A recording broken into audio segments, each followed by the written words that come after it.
Jadi setiap orang itu, setiap ustadz ada spesialisasi. Saya tahu diri, saya tahu sopan santun, saya tahu etika.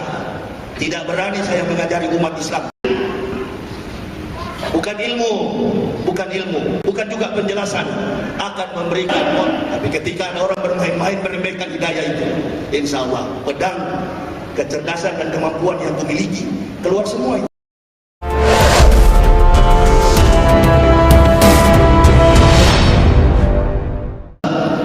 Ayuhal kitabi ta'alau ila kalimatin sawa'in bainana wa bainakum alla na'budu illallah wa la nusyrika bihi wa la yattakhidha baduna ba'da. Memanggil orang-orang kafir untuk datang kepada kebenaran tidak tepat. Kalau kita belajar hukum, ilmu hukum tanya kepada pakar hukum, ilmu ekonomi tanya kepada pakar ekonomi, ilmu memasak tanya sama ibu-ibu. Kalau ilmu tentang kafir tanya kepada bekas kafir. Jadi setiap orang itu, setiap ustadz ada spesialisasi, dan jangan masuk ke ruang itu. Kita bagi-bagi amplop lah. Kira-kira begitu ya. Masya Allah, kalau kita berdakwah tinggal dikali-kali dibaca-bacakan, ini amplop berapa isinya ya? Oh, Allah tahu itu, men. Allah tahu, dan Allah mulai periksa itu hati umat. Kamu jangan pergi. Kenapa?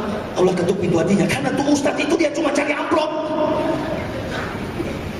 Kamu pergi ke sana. Kenapa? Ini mantan kafir yang aku berikan hidayah. Dia insya Allah akan memberikan.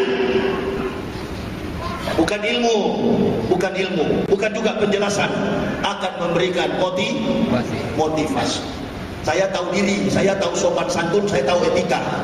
Tidak berani saya mengajari umat Islam. Umat Islam yang di terminal bajingan sekalipun masih dia lebih benar daripada saya. Kenapa? Karena dia itu sudah Islam dan tempatnya adalah surga. Saya ini cuma dari kafir yang diberi hidayah. Tapi ketika ada orang bermain-main meremehkan hidayah itu, insya Allah pedang kecerdasan dan kemampuan yang kumiliki keluar semua itu. Seperti dalam film Tiongkok, Raja Pedang dari Selatan. Dia pura-pura buta begini, padahal nggak buta. Dia pura-pura jalan buta begini. Orang bicara dia pura-pura tidak tahu, padahal dia tahu. Ya, Nabi punya ma'rifat kuat sekali, Rasulullah. Semua Nabi, kelebihan para Nabi itu adalah ma'rifatullah. Kemampuan untuk tahu membaca situasi, dan penceramah haruslah semua memiliki itu. Saya waktu pertama masuk Islam pertama kali menderita berhadapan dengan penjual ikan. 4 kali datang ke rumah saya. Hari yang keempat saya tanya, siapa nama anda? Anda pintar sekali, semua bahasa anda tahu. Dia katakan jangan cuma Dutch, German, English, semua bahasa di dunia ini saya tahu, kata beliau. Saya yang mempertanggungjawabkan yang karam di laut, yang tenggelam, yang dimakan ikan. Saya yang mempertanggungjawabkan. Dalam tempo 4 menit saya belum bersyahadat, saya belum mengucapkan, belum tahu suratul Fatihah, saya belum mengucapkan 2 kalimat syahadat. Ada ayat yang dia ajarkan kepada saya. Pertama kali dalam tempo 4 menit saya hafal. Saya hafal. Dia ajarkan sama saya. Dan dia katakan, kamu namanya Yahya. Kamu seorang pendeta yang sekarang lagi bingung. Masya Allah, dia tahu. Kamu kan ingin masuk Islam. Loh, kenapa anda tahu? Ya saya tahu, dia bilang. Kamu sudah cita-citakan ini mulai dari tahun 1998. Tapi kau belum mendapat petunjuk. Dia katakan, insya Allah pada hari Rabu jam 11.32 menit bersama istri dan 3 orang anak, kamu Yahya akan bersyahadat. Datang istri saya usir.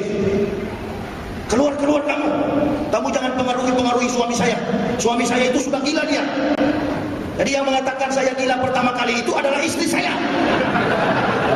Itu mantan kafir juga itu.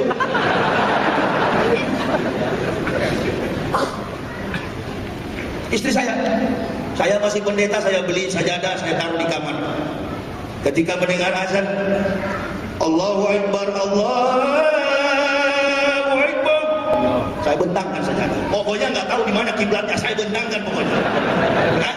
Saya sujud biar salah. Apa kalimat yang saya ucapkan? Ya Allah, ya Tuhanku, tolong saya. Beranikan hati saya untuk masuk Islam. Hamba tidak tahan lagi. Nah, itulah gemuruh hidayah, petunjuk bila bersarang di dalam dada. Ibu bapak tidak rasa itu. Makanya pandang enteng dengan ibadah terhadap Allah.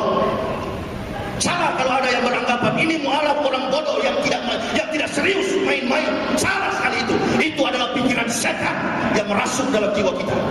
Salah itu. Orang yang masuk Islam itu banyak sekali penderitaan. Asal betul-betul dia mendapat hidayah. Saya orang Manado, bukan orang Batak. Orang Manado sama orang Batak prinsipnya jauh beda. Manado itu gengsinya paling tinggi. Orang Manado jarang sekolah di Indonesia. Orang Manado itu tidak mau merantau kalau jadi ekor. Orang Manado itu adalah Holland Sprague, didikan Belanda. Dia banyak keluarga di Eropa. Saya kalau mau masuk Islam hanya jadi ustaz, ceramah dapat amplop, Allahu Akbar, malu, rugi saya. Ya Allah, ya Rabbi. Saya tidak ada mau bersaing, saya tidak cari popularitas, saya tidak cari uang yang namanya rupiah karena sudah pernah kenyang dengan dolar. Ya Allah, ya Rabbi, malu saya, malu saya, malu saya kalau masuk Islam. Saya cari uang, rugi saya.